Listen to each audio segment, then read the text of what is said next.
Good morning, it's Brian here. You are on the Expert Dojo podcast of extraordinary entrepreneurs. And in today's show of Extraordinary Entrepreneur, because I have got Prashanth from Yuva Pay on. Now, as always, we, Expert Dojo, have invested in this company. As always, we are a big fan of this company because we've invested in this company. But there's a couple of extra reasons why I love what Yuva Pay are doing. Now, number one, they're Indian. I like India a lot. Anyone who knows me, anybody who's been following Expert Dojo, you know that we are watching the Indian economy so closely. We know there's like 27, 28 unicorns there right now, but we also know that that number is going to grow into the hundreds over the next 2, 3, 4, 5 years. So massively scaling unicorn economy. Number two, we love the fact that there is a population of 1 billion people over there. That is a ton of people. It's actually a large proportion of the world. So from a market size perspective, it's absolutely fantastic. And we also love when we have a great entrepreneurship team in place, which we have with Prashanth and his team. But here's what we love the most. If I was to say to any of you today, you can go back in time and you can make an investment in Bank of America, Chase Bank, HSBC, NatWest, Deutsche Bank, any of your favorites. And you could pick the bank in their first or second year of existence. Would you put everything into that business? And the answer is, of course, yes, because you've seen what's happened to those banks today. We all know that whoever holds the money holds the power. But here's what's really fascinating about the banking space.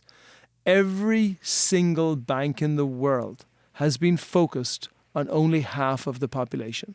They have only focused on the population that are fully connected to internet and that are fully bankable in a simple, easy, connected way that you can connect the bank to the folks that actually need the banking.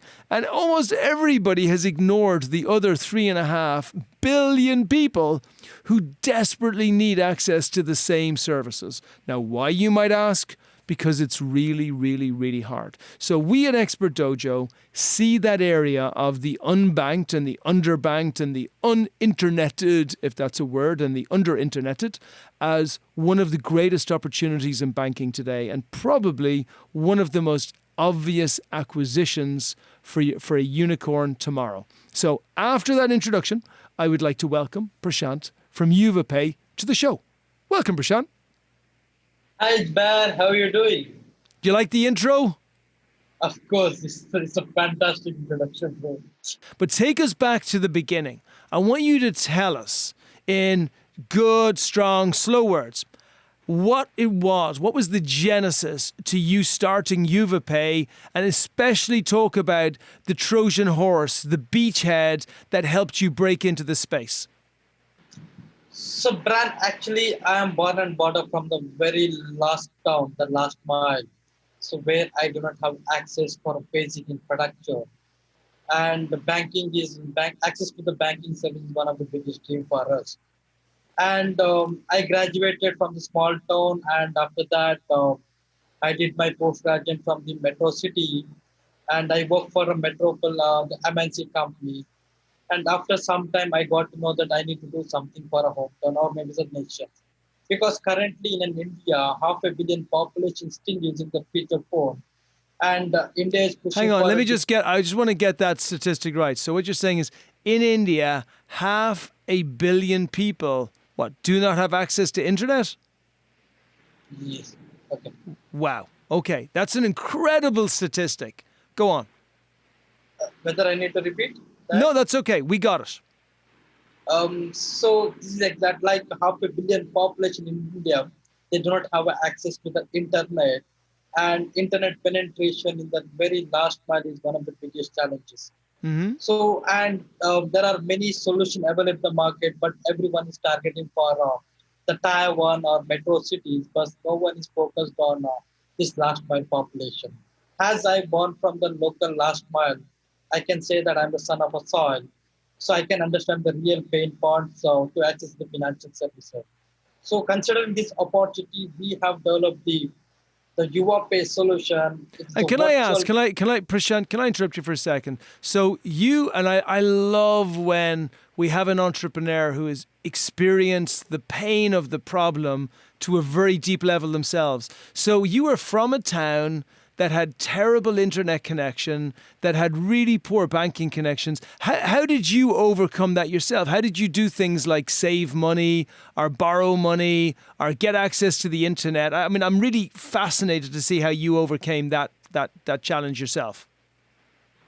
Here, I need to talk about the solution.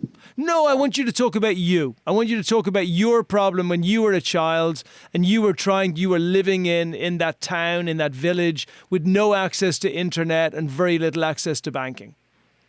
Perfect. So, what exactly I do? I was studied in Bangalore, and I work for MNCs, and I was addicted to the digital payment. And when I came back to hometown, whenever I do a transaction, digital transaction, due to this internet fluctuation, transaction getting declined, and immediately the amount will be debited from our bank account. Then we need to struggle 5 to 7 days to get that amount. So this is one of the biggest challenges I have faced, even not only myself and even my family members, even my friends and everyone. So I have identified without internet nobody works, no solution works. So what is the alternative solution? For example, if I look at that in India during these natural calamities or it's a heavy rainy season, most of the time internet shut down. And even these natural rights or something like that, then internet may be shut down. So if the internet is shut down, what is the opportunity for digital payment? Nothing will happen. Nothing, So right? yes, so that's what we need to have an alternative solution. So it has to work seamless. So and if you look at that, currently 500 million population in India, they're using the feature phone. It's a normal button phone.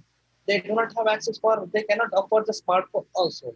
So looking at the opportunity, we have developed a solution. So let me just before you tell me the solution, let me I want to make sure that I clarify this as well for all of our listeners. So you have this huge population that whether it's a rainy season or just whether they're in a village which has terrible internet, that they find it impossible to make any kind of digital payments whatsoever, which obviously you experienced yourself and everybody else has experienced over there. So no matter what, so there is no Amazon, there is no like, oh, I'm going to go online and order my shopping or anything else. There's no banking, there's no anything, there's no payments. So when was it that you had the moment, the genesis, where you said, I have a solution for this? Because I don't want to go to the solution too quickly because this is such a huge problem and so incredibly difficult to solve that I want to understand your thought process when you actually came up with the solution. Of course. So actually what happened, Indian central government has pushing some of the digital payment and digital financial inclusion for the last part. But what exactly the challenge is like, it need a huge cost. Like infrastructure has to be developed. There is lot of telecom. The tower has to be placed. There's a huge cost. Like if you know that currently in the tier 2 or the last mile, only 2G network was. Mm-hmm. And in the 2G networks, you know that nothing will work out except the call or the SMS part. But in the 3G, again, the speed of the internet is very low. But for every financial transaction, it needs a reliable connectivity. If any fluctuation in the connectivity, transaction get declined. And again, there's a challenges like people's money will be stuck in the bank and they need to wait for 3 to 5 days. So this is exactly the scenario happened with me.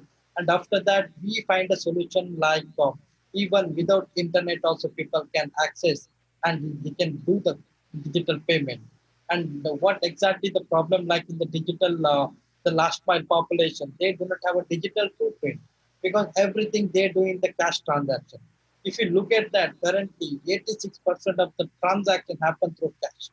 Unbelievable. 86% of an entire population of 1 billion people of the transactions in that country is done through cash. What an unbelievable opportunity for anybody in the digital payment space. I mean, this is like, for a lot of the investors who are listening, who are American investors, this is like the Wild West in America. Like if you had the opportunity to go back to the Wild West and claim a nice big chunk of California on the ocean, you would be doing that right now. And so what you're saying is that opportunity is existing in India right now today, which is in the digital payments area, where those people who capture those digital payment solutions and capture the loyalty of the Indians, who the only thing they want, by the way, is they just want to make their payments. They want to make the digital payments, and they don't want to wait for 5 days to be told that the transaction didn't go through because the line was too slow. They want to know, I need to pay $5 to pay whatever bill I have to pay, and my $5 is going to get paid no matter what. I don't need to worry about it. Yes, that is exactly like even in the population who are living in the last mile, their spending pattern is very low. Like they spend monthly the $100, $200. That is exactly the spending pattern. And even they cannot afford the smartphone because even smartphone need a cost, and also even data package also it has a cost. But recently in India there was a huge disruption with the geo market because they have given reduced completely. This data size was the data price was completely reduced, and people are getting into the digital part. But again, the people are using almost 70% of the data for entertainment, and it's like for some other purpose, not for the financial awareness part. People are convenient in the cash because they want to touch and feel, and they don't trust in the digital part because most of the time what happened once you get into the digital, so they have a challenges like this transaction because there is a hack in the transaction, they can lose some money, everything. So this is one of the biggest challenges happen through digital payment. But what exactly happened? Of course, we entered our solution with the payment solution, where we introduced the digital wallet solution for this population, where we onboarded this population into the digital footprint. Whenever they do at least out of 100% of transaction, we are pushing them at least 20% of the transaction. If we do it in a digital footprint, then we can understand what is the user spending behavior. And on the basis of this spending behavior, we can push many other products. Okay, I don't want to go there yet. I want to hold. I want to get to the other products afterwards, because I know we're going to get to a moment in this podcast where our listeners are going to say, hold on a second, Brian. This is a digital payments platform. This is not a bank for the unbanked. What are you talking about? So I don't want to ruin that suspense yet, right? Before we get there, before we get to the other products, I just want to stick on the on the digital payments problem for a moment, because just that statistic you gave me a moment ago, which is 85% of all payments are cash payments.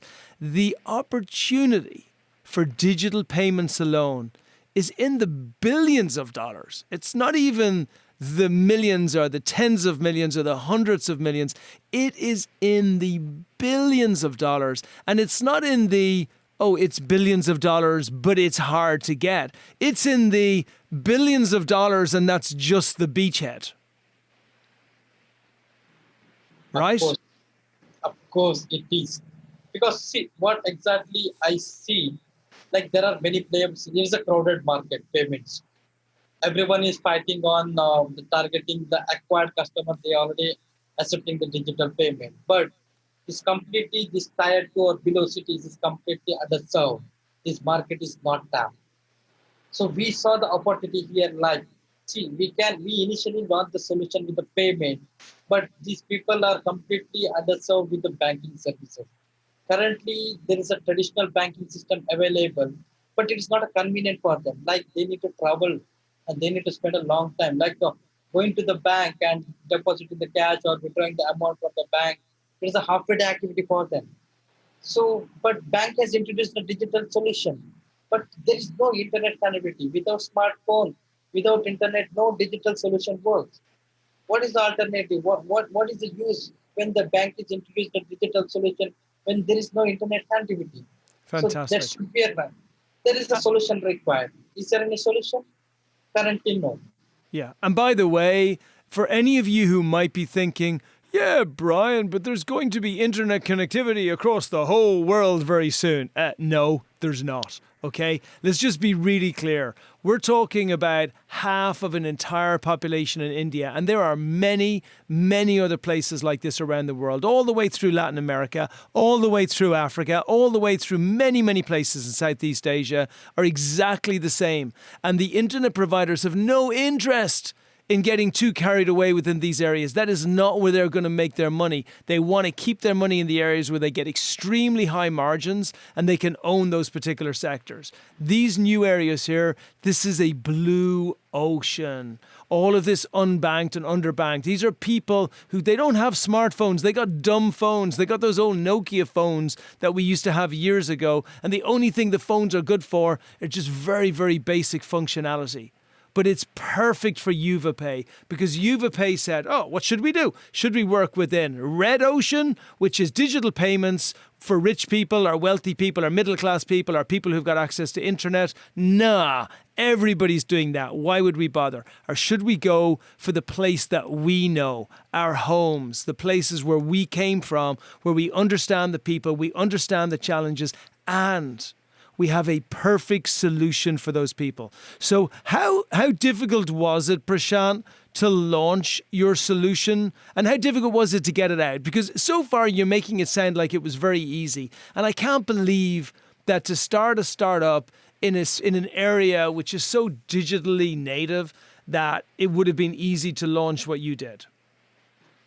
Of course, so we have a patent-driven technology actually. So like we have a core technology like the data communication protocol, and second one is the communication protocol.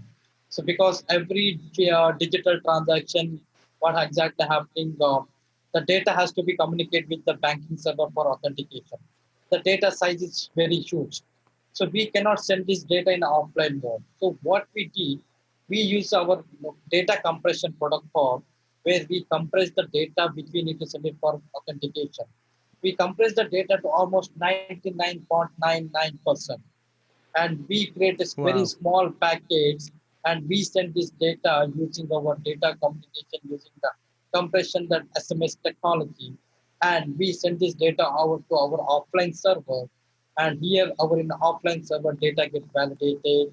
And again, it will create the encryption data. Like it is an end-to-end protected data. Like system cannot breach this data. That kind of technology we have built up.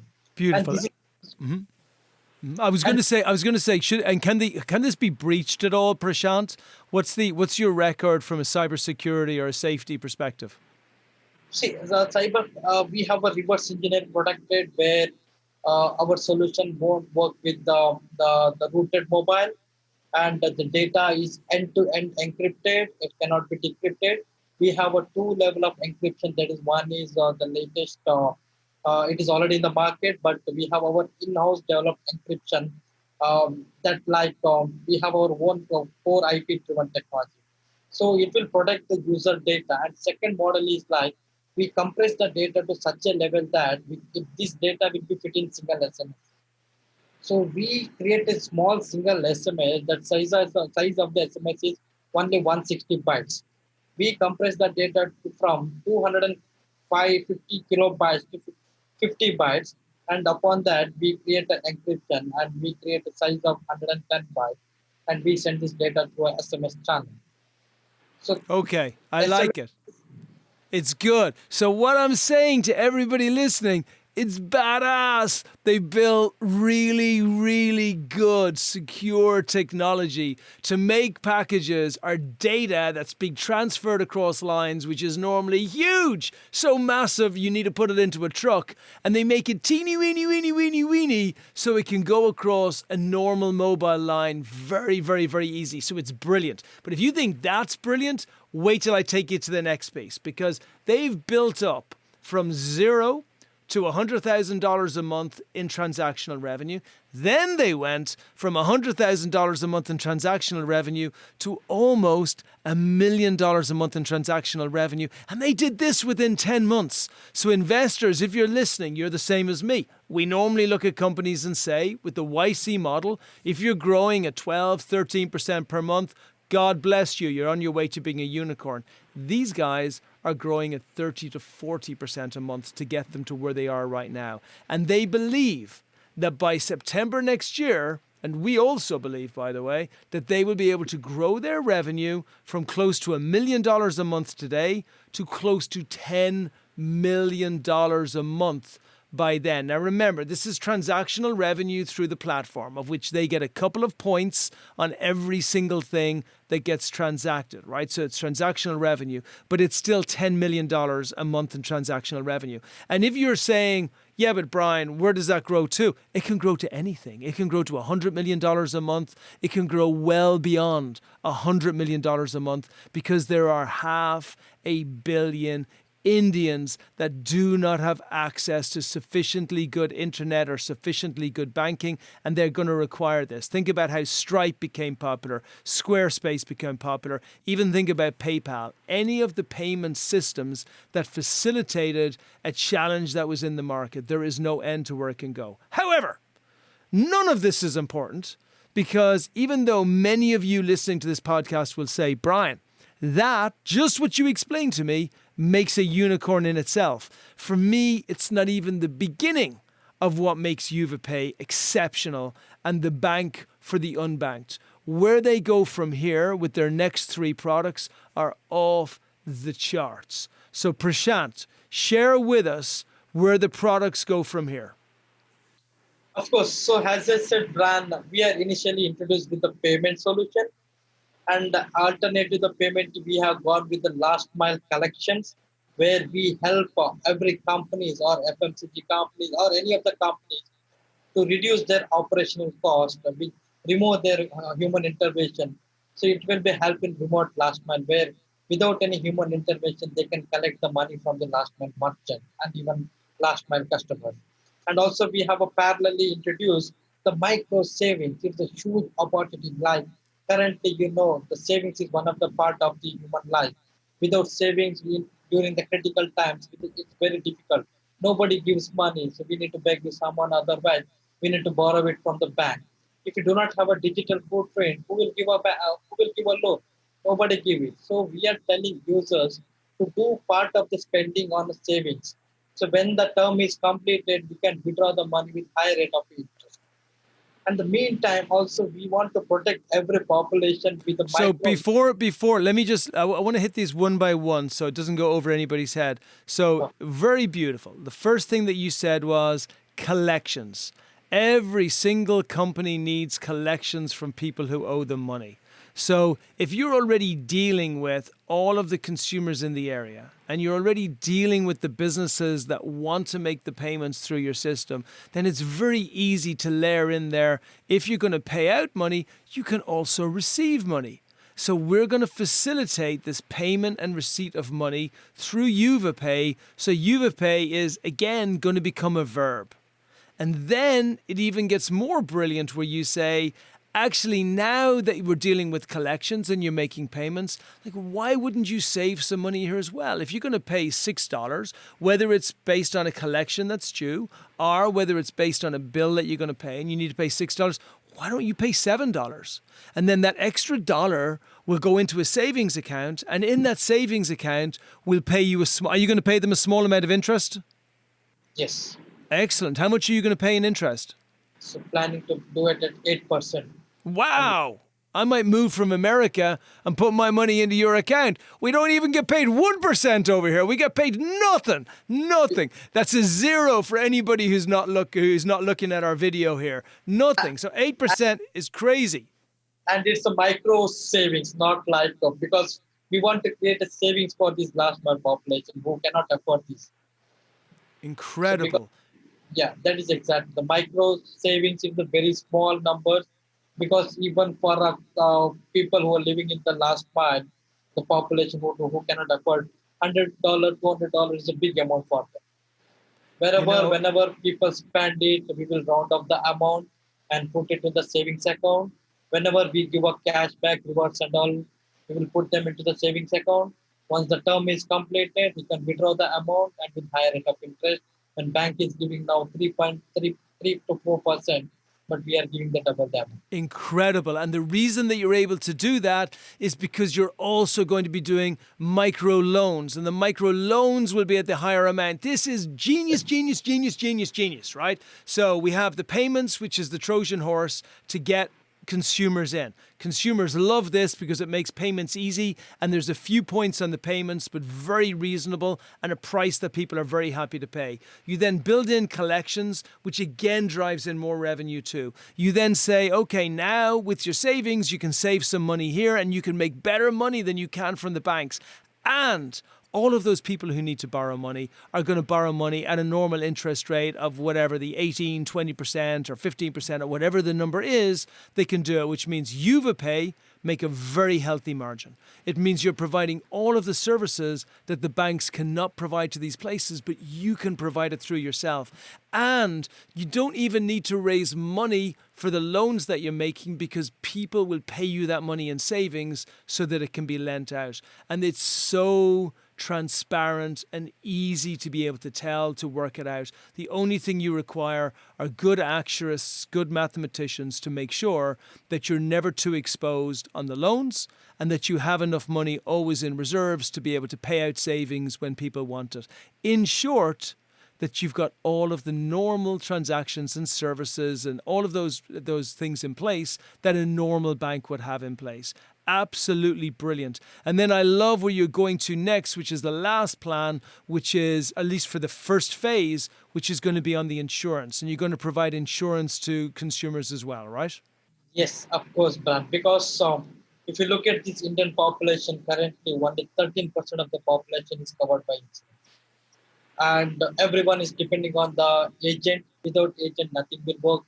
And without human intervention, insurance cannot be provided.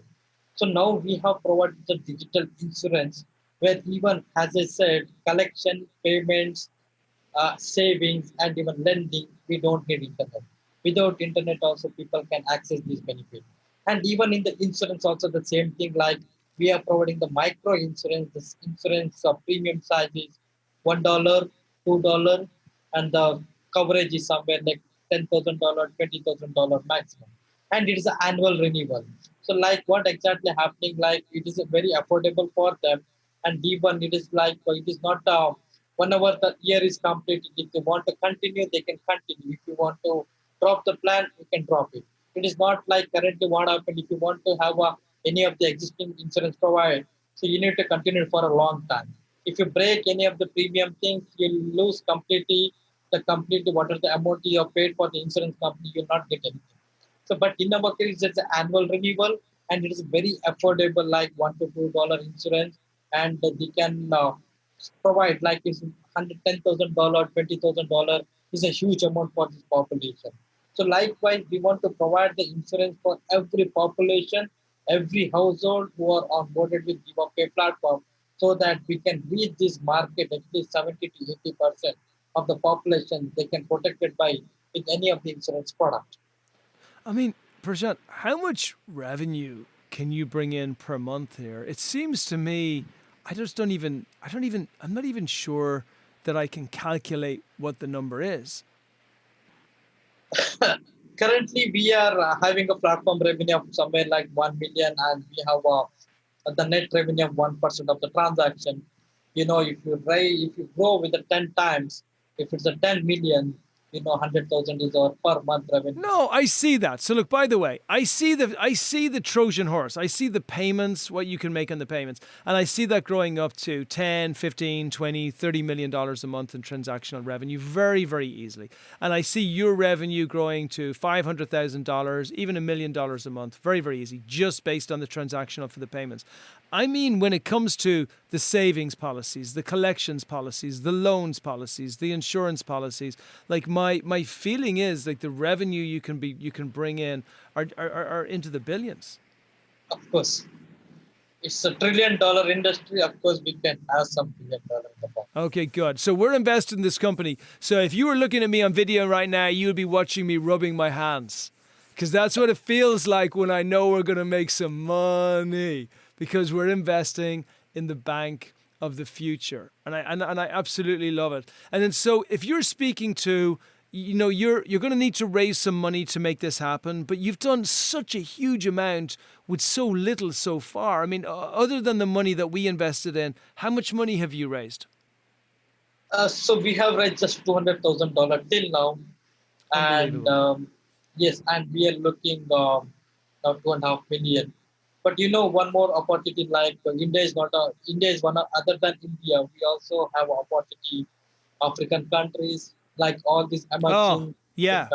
Oh, listen, you don't even need to say, I have one rule in venture, and that is that if I can't explain what one of my companies are doing to a 12-year-old child and have a 12-year-old child understand, or a 14-year-old child understand it implicitly, then we have a big problem. And I explained what you did to my 14-year-old child.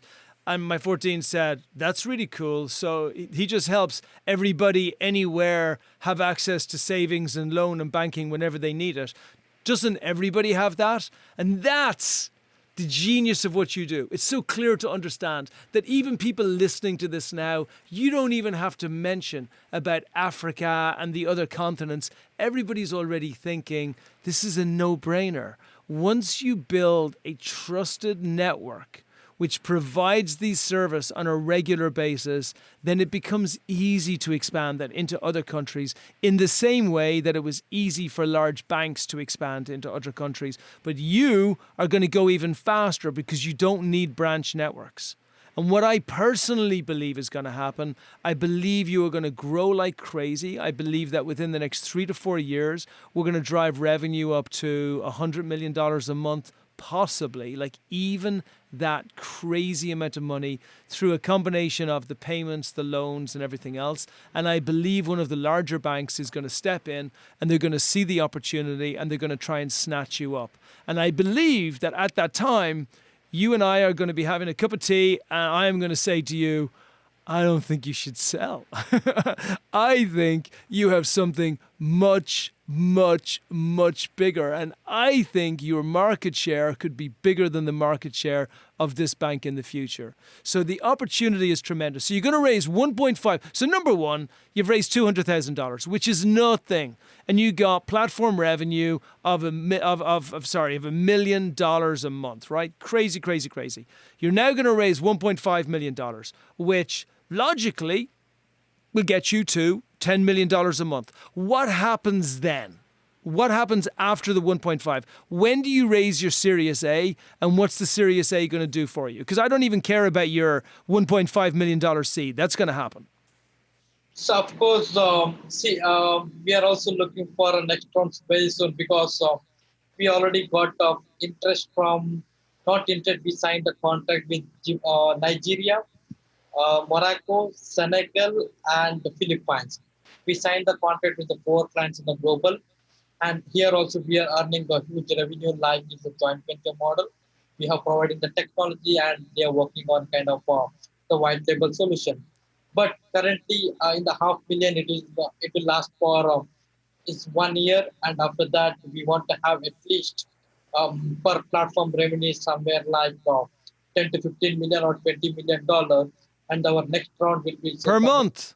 Per month. Yes. Of course. We have opportunity because we are going with not only India but also global. So global also we are earning the revenue. It is in dollar. In India it is rupees. Of course, it will match in some way. And of course, in India we are closely work with the financial institute, state government, where we are closely working with the financial institution for next billion. As I said, the 500 million population already ready. But our solution is not only for connected and unconnected, but also for all the connected populations. Amazing. Because we are providing the better solution and affordable solution, and even it will attract even the middle class family and even the rich family also. If they want to get into that. But our focus is for a grassroots level where people are not tapped, and we want to tap this market. Once they have this market acquired, of course, we will retain them, providing all the financial inclusion services and currently what are the bank services. Because we do not have any physical branch, of course, we do not have a much cost. It's a technology-driven virtual bank. It will handle all the services in a single platform. I love it. Makes total sense. So I'm going to leave you with the last word. I do want to reinforce before I give you the last word to share your email, your website, and any specific message that you have for investors about why they should invest in you becoming one of the biggest unicorns in India. But before I say that, let me reinforce. Banking for the underbanked and folks that do not have access to great internet is one of the great opportunities in the world today. If you compare where we are today over in the United States or in many places in Europe, this is where many of the underbanked populations and the folks that don't have great access to internet and the digital payments people, this is where they're going to over the next 5, 10 or 20 years. There is nothing worse than investing in a market which is fully mature and ready and done, and you're hoping for a 5 or a 10% upside. There is nothing better than getting into that market when that market is just beginning and you can see who some of the winners are. Yuva Pay for us are one of the winners. And I speak about this a little bit like a promoter, even though we are an investor. And it's because I believe in these guys so much. So for you to contact with Prashanth and the guys over in Yuva, Prashanth, can you share your email address, share your website, please, and then also share why investors should invest in Yuva Pay? Perfect. So my email ID is prashanth.naik@goodmartech.com, and you can visit www.yuvapay.com. Of course, it's the right opportunity because almost 50% of the population still not reached and not tapped, and we are the first solution and we are the first mover advantages. It is always there, and we have a better technology and even very affordable solution. Like as I said, the technology is already developed. Just we need to build a floor. The foundation is ready. Now we need to build up. Already we have built a 3 floor right now. We want to build another 30 to 40 floor right now.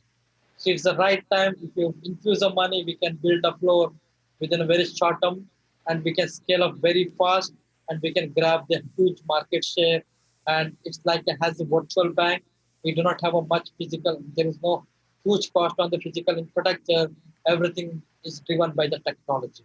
And it's the right time. As I said, we are the first mover in this solution, and there is no solution available in the market right now. And we have an IP-driven technology, and we have a lot of barriers where no one can copy this solution. And we have a very fantastic solution. As I said, it will reach, and this solution is for not only for 50% of the population, it can reach even the 8 billion population also. Beautiful. And we'll leave it there. By the way, if anybody did not catch Prashanth's email, you can just email me at brian@expertdojo.com, and I'll loop in Prashanth so he's got that as well. Prashanth, you're a beast. Yuva Pay are awesome. I am so looking forward to us growing from $1 million a month to $10 million a month in transactional revenue, and to Yuva Pay being one of the most influential banks for those who need it all over the world. Thanks for being a part of our journey. Thank you, Brian. Thanks for giving an opportunity for this podcast. Of course, we will move.